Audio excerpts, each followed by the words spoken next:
পশ্চিমবঙ্গ সফরে আসছেন প্রধানমন্ত্রী নরেন্দ্র মোদী। দুর্গাপুর ইস্পাত নগরীর নেহেরু স্টেডিয়াম পরিদর্শনে কেন্দ্রীয় টিম। 18 জুলাই পশ্চিমবঙ্গ সফরে আসছেন প্রধানমন্ত্রী নরেন্দ্র মোদী।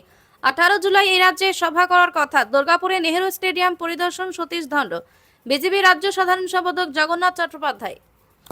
আবার শুরু থেকে বলুন। গত 15 বছরে মমতা বন্দ্যোপাধ্যায়ের অবদান বোমা শিল্পকে পশ্চিমবঙ্গের একমাত্র শিল্পে পরিণত করা।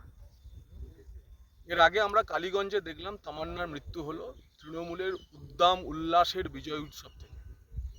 আজকে কাটোয়ার ঘটনা এবং জঙ্গলের রাজত্বে জঙ্গল শেখরা যে বোমা বাঁধবে সেটাই স্বাভাবিক। আপনারা দেখেছেন যে বীরভূমের এক জেলা পরিষদের কর্মাধ্যক্ষ তিনি ভিডিও ফুটেজ দেখিয়ে বলছেন যে তৃণমূলেরই অংশ পুলিশের একাংশের মদতে বোমা বাঁধা হচ্ছে আমাদের মারার জন্য। আজকে কাটোয়ার তৃণমূলের জেলা সভাপতি বলছেন জঙ্গল শেখরা বোমা বাঁধছে আমাকে হত্যা করার জন্য।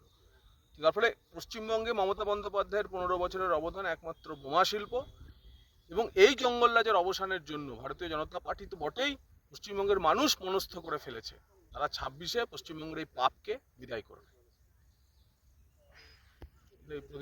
করছেন, মাপঝোপ করছেন, এটা কিসের জন্য? আমাদের পার্টির নানা কার্যক্রম থাকে, তো সেই পার্টির কার্যক্রমে আমাদের কিছু সভার পরিকল্পনা আছে, সেই কারণেই আমরা আজকে এসেছি। দেখছি প্রধানমন্ত্রীর আসার কোনো কথা? প্রধানমন্ত্রী ভারতবর্ষের যে কোনো প্রান্তে যে কোনো সময় যেতে পারে। 18 তারিখ আসছেন। আমাদের কাছে এখনো পর্যন্ত সে ধরনের কোনো খবর নেই।